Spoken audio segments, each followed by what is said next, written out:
शिक्षक दिवस की बहुत बहुत शुभकामनाएं बच्चों।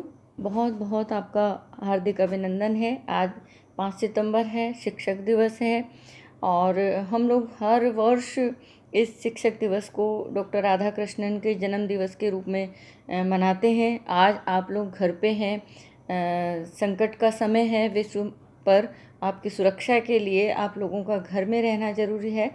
परंतु आज चूँकि शिक्षक दिवस है, इसलिए एक शिक्षक का दायित्व होता है कि पाठ्य पुस्तकों की शिक्षा के साथ साथ व्यक्तित्व के सर्वांगीण विकास का वो प्रयास करता है।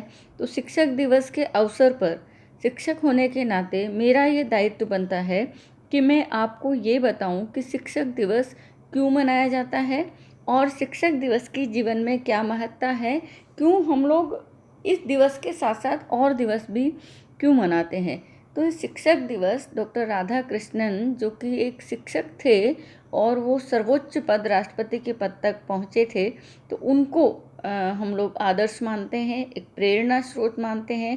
शिक्षकों के लिए भी, विद्यार्थी के लिए भी, भौतिक जीवन के प्रगति के दृष्टिकोण से भी, सादगी के दृष्टिकोण से भी, जीवन मूल्यों के दृष्टिकोण से भी वो एक आदर्श है। इसलिए उनके जन्म दिवस को हम लोग शिक्षक दिवस के रूप में मनाते हैं। तो आज बच्चों शिक्षक दिवस है और इस शिक्षक दिवस पर बहुत सारी बातें विद्यार्थियों को भी विचार करनी चाहिए और गुरुजनों को भी विचार करनी चाहिए कि शिक्षक क्यों वंदनीय है। तो एक कबीरदास जी का एक दोहा जो आप लोग बोलते हैं, सब लोगों को पता है और बहुत ही सामान्य है, लेकिन उसमें बहुत बड़ी जो है बात कही गई है।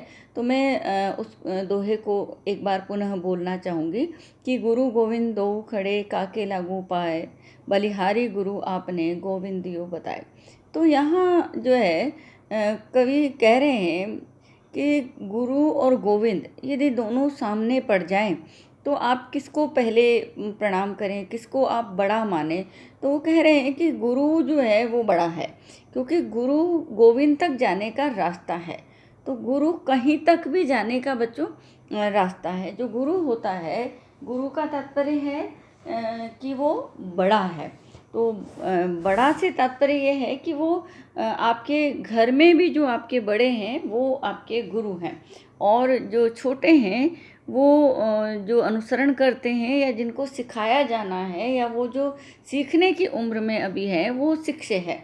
तो प्रत्येक व्यक्ति पूरे जीवन पर्यंत गुरु भी होता है और शिष्य भी होता है। जो उसके पास होता है वो बांटता है, इसलिए वो गुरु होता है, और जो उसके पास नहीं है उसको वो लेता है, इसलिए वो शिष्य होता है। तो जब तक हम शिष्य बने रहेंगे तब तक हम गुरु बनने की भी योग्यता को धारण करेंगे।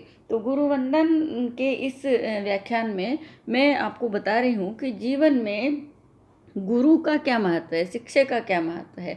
मैं स्वयं एक गुरु हूँ। इसका तात्पर्य ये नहीं है कि मैं गुरु हूँ इसलिए आपको गुरु की महत्ता बता रही हूँ। मेरे भी गुरु हैं और मैं अपने जीवन में गुरु को किस प्रकार से देखती हूँ वो मैं आप तक अपनी बात को, अपने ज्ञान को, जो भी मेरे पास जानकारी है उसको मैं आप तक हस्तांतरित करती हूँ, ताकि जीवन में आप गुरु के महत्व को समझें और जो रास्ता वो बताए उस पर आप चलें और जो मंजिल आप चाहते हैं उस मंजिल तक आप पहुँचे। तो गुरु क्या है? गुरु जो है वो मंजिल दिखाने वाला है। जैसे समुद्र होता है, अथाह होता है, असीम होता है, वहाँ कुछ नहीं होता है आपके पास में, तो रास्ता दिखाई नहीं देता है। तब एक लाइट हाउस की बात हम करते हैं, प्रकाश स्तंभ होता है जो रास्ता बताता है। ऐसे जीवन में गुरु जो होता है वो प्रकाश स्तंभ की तरह काम करता है, वो एक दीपक की तरह काम करता है जो हमको रास्ता बताता है। साथ ही वो एक कुम्हार की तरह काम करता है जो कि हमको बनाता है। कुम्हार क्या करता है? बनाता है। जो उसके पास एक मिट्टी होती है, कच्ची मिट्टी होती है, उस मिट्टी को में वो लोच लगाता है, उसको वो आकार देता है, फिर उस मिट्टी को वो चाक पर चढ़ाता है, फिर वो उसको अंदर से सहारा देता है, फिर वो ऊपर से उसको थपकी देता है और बहुत सुंदर आकार वो देता है। और आकार देने के बाद वो उसको तपाता है, क्योंकि पक्का होने के लिए तपना बहुत ज़रूरी है। तो जो है इसी को साहित्य में कहा गया है गुरु कुम्हार शिक्षे कुंभ है। तो जो है गुरु कुम्हार का काम करता है, यानी कि वो हमको पात्र बनाने का काम करता है, हमको पक्का बनाने का काम करता है, ऐसा जो इस संसार के दायित्वों का भार वहन कर सके और थोड़े से भी भार से वो टूटे नहीं, इतना पक्का और योग्य पात्र बनाने का काम जो है वो गुरु करता है। तो गुरु रास्ता दिखाता है, गुरु हमारा निर्माण करता है। गुरु जो है वो दीपक की तरह काम करता है। वो जो है अंधेरा अगर है, कोई चीज़ दिखाई नहीं दे रही है, कहीं पर हमको समस्या हो रही है, तो वहाँ पर वो हमको प्रकाश दिखाने का काम करता है। गुरु की महत्ता इसलिए है क्योंकि गुरु जो है वो हमको दिशा निर्देशन देता है, क्योंकि ये संसार जो है इसमें हम जब भी कोई व्यक्ति आता है इस जीवन में, तो सबके पास प्रतिभा होती है, सबके पास क्षमता होती है, सबके अपने अपने विलक्षण गुण होते हैं, बहुत सारे काबिलियत उसके पास होती है, वो बहुत बड़ी मंजिल तक पहुंच सकता है। लेकिन उसको उसके अंदर जो काबिलियत है वो उसको स्वयं को नहीं पता।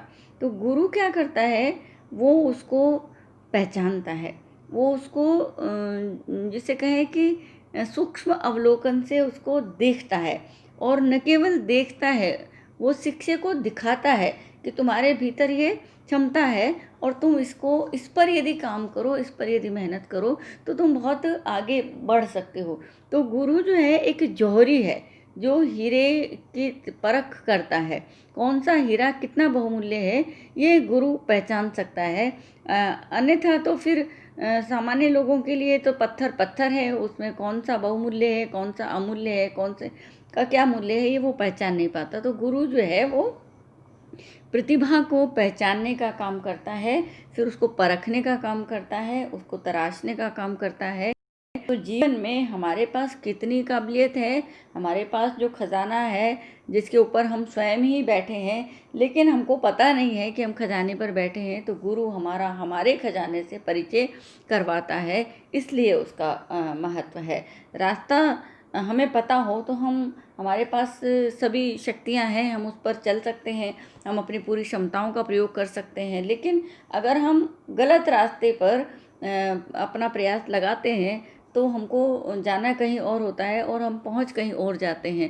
तो गुरु हमको मार्ग दिखाने का काम करता है, गुरु हमको मंजिल तक पहुंचाने का काम करता है, गुरु हमको प्रकाश दिखाने का काम करता है, गुरु हमको रास्ता दिखाने का काम करता है, गुरु हमारा निर्माण करता है, गुरु हमारे जीवन को संचालित करने का जरिया बनता है। गुरु जो है हमको जो जीवन में हमको करना है, जो धर्म करना है, जो अर्थोपार्जन करना है, जो इच्छाओं का, कामनाओं का संसार जो है उसकी मंजिल तक पहुंचना है, और जो जीवन में खुश रहना है, तो इन सारे पुरुषार्थों का माध्यम, उसका जरिया जो है वो गुरु बनता है। तो गुरु से जब मैं गुरु बात कर रही हूँ बच्चों, तो वहाँ मैं सिर्फ और सिर्फ विद्यालय में जो अक्षर ज्ञान कराने वाले गुरु हैं उनकी ही बात नहीं कर रही हूँ, उनकी भी कर रही हूँ, लेकिन केवल उनकी बात नहीं कर रही हूँ। वो सब गुरु हैं जो हमको सिखाते हैं।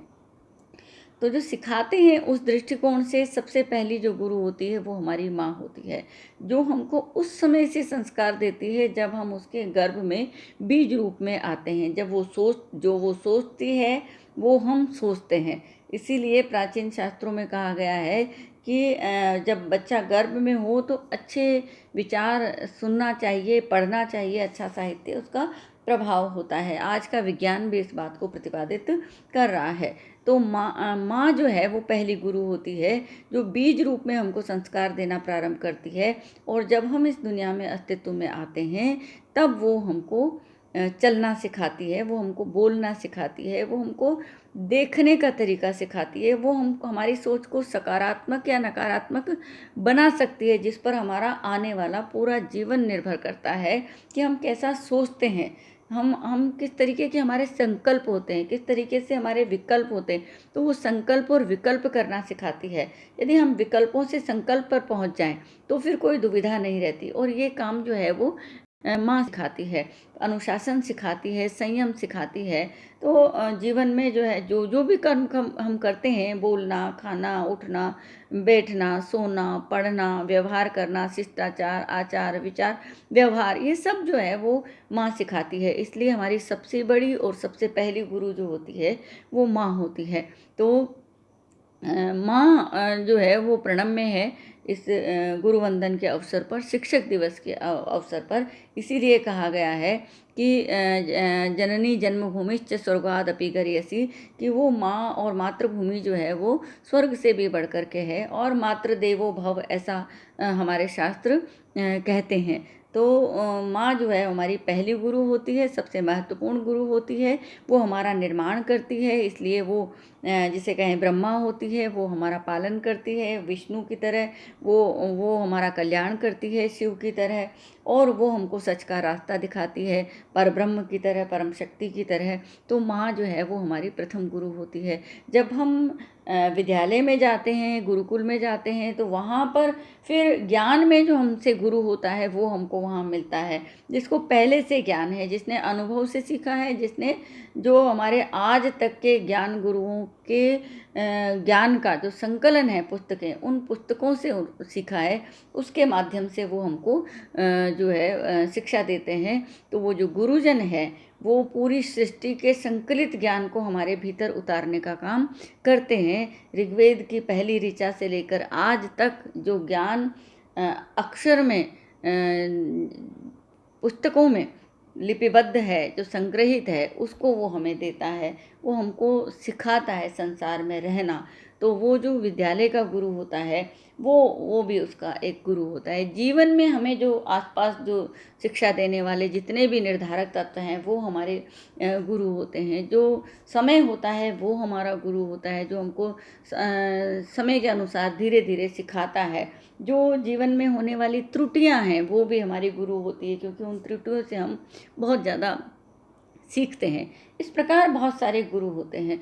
तो हम देखते हैं कि पूरी सृष्टि जब से प्रारंभ हुई है तब से हम देखते हैं कि प्रत्येक व्यक्ति का कोई ना कोई गुरु होता है। और इतिहास में जितने भी प्रसिद्ध व्यक्तित्व हुए हैं, प्रसिद्ध चरित्र हुए हैं, उन सब के गुरु की भूमिका उसमें सबसे महत्वपूर्ण हुई है। तो किसके गुरु कैसे हैं, यानी कि किसको दिशा निर्धारण देने वाले गुरु कैसे हैं, उस पर उसका जीवन निर्भर करता है। जितने भी राजाओं की हम बात करते हैं तो प्रत्येक राजा का राजगुरु शब्द आपने सुना होगा कि वो राजगुरु होता है, यानी कि राजा का गुरु होता है जो उसको दिशा निर्देशन देता है। जैसा कि हम शुक्रासोपदेश में पढ़ रहे हैं कि वहाँ पर तारापीड़ के जो गुरु हैं शुक्रास, वो उनके पुत्र चंद्रापीड़ को शिक्षा दे रहे हैं। तो वो राजगुरु हैं, वो अपना धर्म निभा रहे हैं कि वो राजा को उपदेश देने का काम कर रहे हैं। तो राजा यदि गुरु की बात को सुनता है तो उसका जो शासन है, उसकी जो प्रजा है, उसका पूरी जो प्रगति है, वो सब उस पर निर्भर करती है। तो प्रत्येक राजा के जो है अपने गुरु होते हैं। इतिहास में यदि हम गुरुजनों की बात करें तो हम देवताओं से शुरू करें तो देवताओं के गुरु थे बृहस्पति। आपने बहुत बार सुना होगा कि जब बुद्धि के देवता हैं बृहस्पति, ज्ञान के देवता हैं बृहस्पति, विद्या के देवता हैं बृहस्पति, मस्तिष्क की शक्ति बढ़ाने वाले जो देवता हैं वो हैं बृहस्पति। तो बृहस्पति जो है वो देवगुरु है, जो देवताओं को शिक्षा देते हैं, जो देवताओं को मार्ग बताते हैं, जो डिवाइन पावर्स हैं उनको वो मार्गदर्शन देने का काम करते हैं। दूसरी तरफ असुर हैं, वो असुर संस्कृति जो है उसमें भी गुरु है। आपने शुक्राचार्य को देखा होगा, तो वो शुक्राचार्य जो है वो उनको दिशा निर्देशन देते हैं, तो उनके अपने गुरु हैं। राम जब धरती पर आए हैं, राम जो विष्णु का अवतार है, वो जब धरती पर आए हैं तो राम के भी गुरु हैं वशिष्ठ, जो है वो उनको शिक्षा देते हैं। और इसके बाद महाभारत के समय में यदि हम बात करें तो कौरवों के गुरु हैं द्रोणाचार्य, और द्रोणाचार्य के भी गुरु हैं परशुराम, जो कि कर्ण के भी गुरु हैं, जो भीष्म के भी गुरु हैं। इस तरीके से जो है वो वाल्मीकि जो है उनका नाम आता है, जो लव और कुश को जो शिक्षा देते हैं वो उनके गुरु हैं। ऐसे बहुत सारे जो है, कृष्ण जब आते हैं इस धरती पर विष्णु के अवतार के रूप में, तब संदीपन मुनि जो है वो उनके गुरु बनते हैं। संदीपन आश्रम, जिनके बारे में आपने पढ़ा है कि सुदामा और कृष्ण वहाँ एक साथ संदीपनी मुनि के आश्रम में पढ़ते थे, तो संदीपन गुरु जो है उनका नाम आता है। चाणक्य जो चंद्रगुप्त को जो बनाया उन्होंने, जब जब चंद्रगुप्त का नाम आता है तब तब चाणक्य का नाम आता है, क्योंकि चंद्रगुप्त जो भी थे वो उसमें चाणक्य की बहुत बड़ी भूमिका थी, क्योंकि उन्होंने चंद्रगुप्त को पहचाना, उन्होंने चंद्रगुप्त में चंद्रगुप्त बनने की क्षमता को चाणक्य ने पहचाना, तो चाणक्य ने उनको आकार दिया, चाणक्य ने उनको सम्राट बनाया। तो उनके गुरु हैं जिनको कौटिल्य भी कहा जाता है उनकी कुटिल नीति के कारण, और फिर कौटिल्य नीति बन गई है। विदुर हैं जो ज्ञान गुरु है, जो महाभारत काल में कौरवों को, धृतराष्ट्र को वो नीति की बात करते हैं, तो वो भी एक तरीके से जो है वो गुरु है।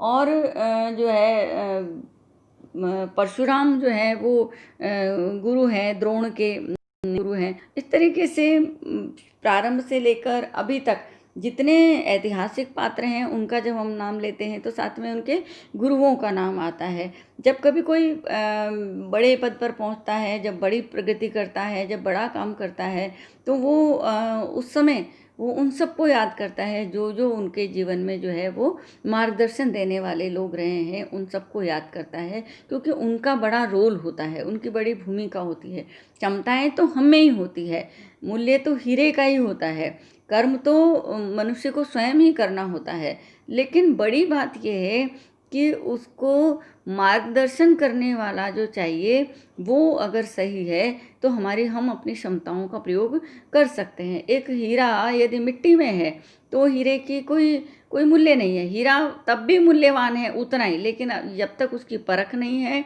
जब तक वो सही जगह पर नहीं होता, तब तक हीरा अगर मिट्टी में है तो उसकी कोई वैल्यू नहीं है। और हीरा अगर सही जगह पर है, वो अगर किसी रत्न में, आभूषण में जड़ित है, तब उसका मूल्य होता है। और ये सारा का सारा मूल्य जो है वो गुरु पर निर्भर करता है। तो हमारे जितने भी गुरु हैं, गुरु का मतलब है कि जो शिक्षा देने वाले जो शिक्षक हैं, वो सब गुरुजन जो है वो जीवन की दिशा निर्धारण करने का काम करते हैं। इसलिए जीवन में गुरु का महत्व होता है।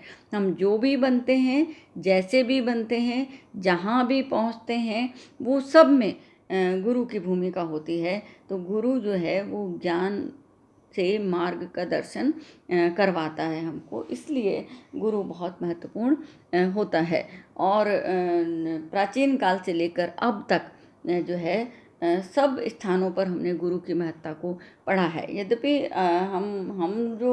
हमारी जो अपनी संस्कृति है उसमें हम गुरु पूर्णिमा का महत्व मानते हैं। गुरु पूर्णिमा जो वेदव्यास का जन्म दिवस होता है, वेदव्यास को हमने जो है गुरु माना है, और उन्होंने जो है वो 18 पुराणों का और महाभारत का सृजन किया है। तो उनको जो है गुरु की पदवी जो है दे करके और सबसे बड़ा गुरु मानते हुए उसी को हम गुरु दिवस के रूप में मानते हैं। लेकिन अब अधुनातन समय में हम शिक्षक दिवस को, टीचर्स डे को सेलिब्रेट करते हैं डॉक्टर राधा कृष्णन के जन्म दिवस के अवसर पर, और इस अवसर पर हम अपने शिक्षकों को सम्मान देते हैं, उनके प्रति श्रद्धा व्यक्त करते हैं। क्योंकि बच्चों, ये बात तो निश्चित है कि ज्ञान श्रद्धा पर निर्भर करता है। किस व्यक्ति को कितना ज्ञान मिलेगा ये इस बात पर निर्भर करता है कि जिससे आप ज्ञान प्राप्त कर रहे हैं उसके प्रति आपके मन में श्रद्धा कितनी है। श्रद्धा का मतलब आपकी आस्था कितनी है, उसमें आप उस पर कितना भरोसा करते हैं। क्योंकि जब आप भरोसा करेंगे तब ही वो जो ज्ञान आपको देगा वो आपके अंतरतम तक जा पाएगा, और तब वो आपके अंदर जा पाएगा, और तभी आप उसका अनुसरण कर पाएंगे। यदि आप शंका के भाव से अनुसरण करेंगे तो आपको परिणाम पूरा मिलने वाला नहीं है। तो जो ज्ञान आपको मिला है उस पर यदि आपकी आस्था पूरी है, भरोसा पूरा है, ये भरोसा आपको मंजिल तक ले जाता है। इसलिए कहा जाता है श्रद्धावान लभते ज्ञानम, श्रद्धावान ही ज्ञान को प्राप्त करता है। यदि आपको श्रद्धा नहीं है, शंका है श्रद्धा के स्थान पर, तो आपको जो है ज्ञान की प्राप्ति कभी भी नहीं हो सकती, क्योंकि ज्ञान में शंका का कोई स्थान नहीं होता। तो श्रद्धावान लभते ज्ञान, श्रद्धावान जो है वो ज्ञान प्राप्त करता है। तो गुरु के पास जो भी कुछ है वो शिष्य के लिए है, वो समर्पित करना चाहता है, वो देना चाहता है, लेकिन पात्रता कितनी है लेने वाले में, जो पात्र है वो कितना मजबूत है, कितना गहरा है, कितना निर्मल है, कितना स्वच्छ है, कितना पूर्वाग्रहों से मुक्त है, उस पर निर्भर करता है कि ज्ञान कितनी मात्रा में आपके भीतर प्रवेश करेगा। तो आपके जो है जैसे दर्पण में प्रतिबिंब दिखाई देता है, तो दर्पण जितना स्वच्छ होता है प्रतिबिंब उतना ही स्पष्ट दिखाई देता है। जैसे किसी पात्र में चंद्रमा का प्रतिबिंब दिखाई देता है, वो इस बात पर निर्भर करता है कि वो पात्र कितना स्थिर है, कितना स्वच्छ है, कितना निर्मल है, तो वो उसमें प्रतिकृति जो है वो स्पष्ट दिखाई देती है। ऐसे ही हमारा जो मन है, हमारा जो हृदय है, वो जितना स्वच्छ और निर्मल होता है उतना ही गुरु का ज्ञान उसके भीतर समा जाता है। तो हमको जो है गुरु की महत्ता को समझना है, और इसके साथ ही हमें अपने मन को उसके प्रति श्रद्धावान बनाना है। तब जो है वो बहुत जीवन में हम तरक्की कर सकते हैं, प्रगति कर सकते हैं। तो जहाँ भी जैसे भी मिले ज्ञान हमको लेना चाहिए। तो ज्ञान लेने के लिए छोटा बड़ा ऐसा मन में नहीं रखना है कि जो बड़ा है वही ज्ञान दे सकता है, ऐसा नहीं है। छोटे भी ज्ञान दे सकते हैं। यदि ज्ञान हमको छोटे से मिलता है तब भी हमको लेना चाहिए। तो कोई ज्ञान में यदि गुरु है, हो सकता है कि वो हमसे उम्र में छोटा हो, तो उम्र में छोटा होते हुए भी यदि वो ज्ञान में बड़ा है तो वो बड़ा माना जाएगा, और उसके प्रति श्रद्धा और विनम्रता का भाव होना चाहिए। तो इसलिए हम कहते हैं कि ज्ञान जहाँ से भी मिले, जैसे भी मिले, जिस रूप में भी मिले, वो हमको लेना चाहिए और उसके प्रति श्रद्धा और सम्मान रखना चाहिए। इसलिए हम जो है शिक्षकों के प्रति सम्मान व्यक्त करने के लिए इस दिवस को मनाते हैं। इसका तात्पर्य यह नहीं है कि आज के दिन ही श्रद्धा और सम्मान व्यक्त करना है, या औपचारिकता के रूप में शिक्षक का सम्मान करना है, और उसके बाद जो है वो हमारे आचरण में वो सम्मान भाव जो है वो दिखाई ना दे। ये नहीं होना चाहिए। जो भी हमारे शिक्षक हैं, यानी जैसे हम लोग आपके शिक्षक हैं, वैसे ही हमारे जो शिक्षक हैं और उन शिक्षकों के भी जो शिक्षक हैं, तो वो जो शिक्षक हैं जिन्होंने सिखाया है, जो आचार्य हैं जिन्होंने आचरण का ज्ञान दिया है, अध्यापक है जिन्होंने हमको स्मरण करवाया है, और उपाध्याय है जिन्होंने जो है हमको हृदयंगम करवाया है, गुरु है जिन्होंने जो है हमको रास्ता दिखाया है, प्रकाश दिखाया है, वो माँ है जिसने हमको आकार और संस्कार दोनों प्रदान किए हैं। इस प्रकार से पिता जो हैं जिन्होंने हमको जीवन की सीख दी है, अग्रज जिन्होंने हमको आगे चलने के लिए पद चिन्ह प्रदान किए हैं, वो सब हमारे गुरु हैं। हमारे जो मित्र हैं, जो हमारे शुभचिंतक हैं, जो हमारे हितैषी हैं, जो हमको सही सलाह देते हैं, मंत्रणा करते हैं, ओपिनियन देते हैं, सुझाव देते हैं, परिचर्चा में हम किसी निष्कर्ष पर पहुंचते हैं उनसे बात करने के बाद, वो भी हमारे गुरु हैं। हमारे मित्र भी हमारे गुरु हो सकते हैं। हमारे परिवार में जो बड़े हैं वो भी हमारे गुरु हो सकते हैं। मैं जो आपको कहना चाह रही हूँ बच्चों, वो ये कहना चाह रही हूँ कि ज्ञान का स्रोत जो भी है वो गुरु है। केवल विद्यालय या महाविद्यालय में जो आपको पाठ्य पुस्तक में अक्षर ब्रह्म से परिचय करवा रहे हैं वो तो शिक्षक हैं ही, लेकिन जीवन में आपके आसपास जो भी ज्ञान में अथवा अनुभव में आपसे बड़े हैं वो भी आपके गुरु हैं, और उन गुरुजनों के प्रति श्रद्धा जब आप रखेंगे तब ही आपको ज्ञान मिलेगा, और ज्ञान जब मिलेगा तब ही आपको जो है आने वाले संसार का, जो आने वाले जिसे कहें जीवन का मार्गदर्शन मिलेगा, और तब ही आप आगे बढ़ पाएंगे। जो भी आपके लक्ष्य हैं उनको आप पा पाएंगे। जो इस संसार में जो जग कल्याण के लिए जो करना चाहिए वो कर पाएंगे। वो इस बात पर निर्भर करता है कि ज्ञान में और गुरु में आपकी श्रद्धा कितनी है, और कितनी श्रद्धा से आप ज्ञान को आत्मसात करते हैं। तो जितनी श्रद्धा से आप आत्मसात करेंगे उतना ही आप जो है आपके भविष्य के प्रति, आपके सपनों के प्रति जो है वो स्पष्टता लिए हुए होंगे, और आपके जो विचार हैं, जो आपका व्यक्तित्व है वो एक गरिमामय व्यक्तित्व होगा। वो इस बात पर निर्भर करेगा कि आप कितने विनम्र भी है। हम विद्या के लक्ष्य की बात करते हैं तो हम कहते हैं विद्या ददाति विनयम। सबसे पहला काम विद्या क्या करती है कि वो विनम्रता प्रदान करती है। यदि हमारे भीतर विनम्रता नहीं है, बड़ी बड़ी डिग्रीज लेने के बाद भी, बड़े बड़े पदों पर पहुंचने के बाद भी, बड़े से बड़े गुरु बन जाने के बाद भी यदि हमको अहंकार है, तो इसका मतलब ये है कि हमको ज्ञान हुआ नहीं है। सत्य का ज्ञान होने के पश्चात, सच्चाई का ज्ञान होने के पश्चात अहंकार के लिए कोई स्थान हो नहीं सकता, क्योंकि ये संसार और ये जो ज्ञान संसार है वो इतना विशाल है, इतना विशाल है कि हमारा छोटा सा जीवन इस बात के लिए बहुत कम है जिसमें हम ये कह सकें कि हमें बहुत ज्ञान है, क्योंकि ज्ञान के लेश मात्र हमको एक जीवन में प्राप्त हो सकते हैं। तो इसलिए ज्ञान हमें ये बताता है कि ज्ञान का संसार बहुत बड़ा है, तो वो हमारे इस अहंकार को दूर करता है कि हम ज्ञानी हैं। जब हमें अहंकार हो जाता है कि हम ज्ञानी हैं तो ज्ञान के मार्ग बंद हो जाते हैं। जब तक हमको लगता है कि हमें जानना है, जानने के लिए बहुत कुछ शेष है, तब तक हम जो है ज्ञान के क्षेत्र में आगे बढ़ते जाएंगे। जिस दिन हमको ये लग जाएगा कि हमको सब कुछ आता है, हमारे पास पूरा ज्ञान है, हम तो गुरु बन गए हैं, तब आपके रास्ते जो है वो बंद हो जाएंगे। जिस दिन आप शिक्षक बनना बंद कर देंगे, जिस दिन हम शिक्षक बनना बंद कर देंगे, उस दिन जो है आपकी जो गुरुता है वो समाप्त हो जाएगी, क्योंकि शिक्षक बनने में ही गुरुता है। आप सीखेंगे तभी आप अपने जो छोटे हैं, जो आपके अनुसरण करने वाले हैं, उनको आप दे पाएंगे। जब आप सीखना बंद कर देंगे तो आप देना भी बंद करना आपको पड़ेगा। तो इस तरीके से हमको जहाँ से ज्ञान मिलता है वहाँ से लें, और जिन नीचे जो हमसे छोटे हैं, जिनको ज़रूरत है, उनको हम ज्ञान दें। और ये श्रद्धा के साथ करें, विनम्रता के साथ करें, अहंकार के साथ नहीं करें, क्योंकि ज्ञान का यही पहली सीढ़ी है, पहला सोपान है कि विद्या ददाति विनयम। विद्या विनम्रता देती है। और एक हमारी संस्कृत में एक श्लोक है, विनयात याति पात्रताम पात्रत्वात् धनम धनात् धर्मः, है ना। तो तत आपनोति सुखम, उससे सुख मिलता है। तो विद्या से विनम्रता आती है, विनम्रता से पात्रता आती है, पात्रता से धन आता है, धन से आप धर्म का पालन कर सकते हैं, तब आपको जीवन में सुख प्राप्त हो सकता है। पहला जो जिसे कहें कि ज्ञान का लक्ष्य है वो विनम्रता है। और अंतिम ज्ञान का लक्ष्य क्या है? सा विद्या या विमुक्तये। विद्या वो है जो मुक्ति प्रदान करती है, सारे दुखों से मुक्ति प्रदान करती है।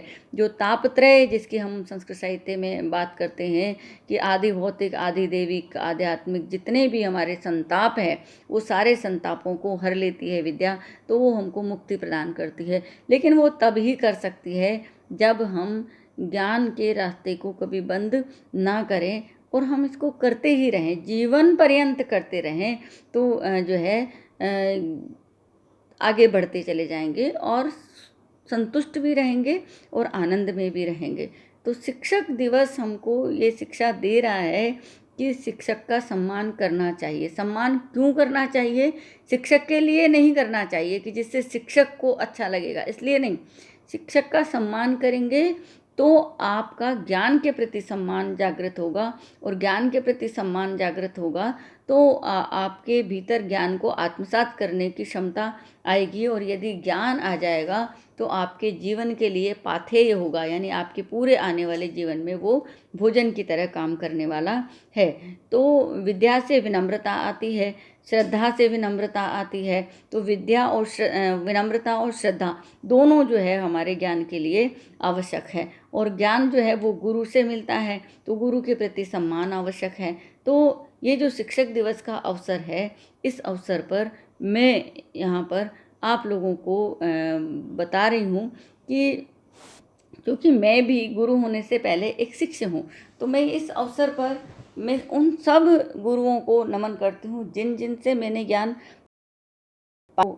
मेरे माता पिता हैं, जो मेरे अग्रज हैं, जो मेरे सीनियर्स हैं, जो मेरे गुरुजन हैं, जिन्होंने जिसे कहें कि पहले अक्षर से लिखना सिखाया, अनार वाला, वहाँ से लिखना सिखाया। और आगे बढ़ते बढ़ते हम लोगों ने ब्रह्म ज्ञान के दर्शन ग्रंथों, उपनिषद ग्रंथों, वेद ग्रंथों तक जो है वो पढ़ने की कोशिश की। उनमें से कुछ ऐसा जीवनोपयोगी सूत्र जो है वो ढूंढने की कोशिश की, उनको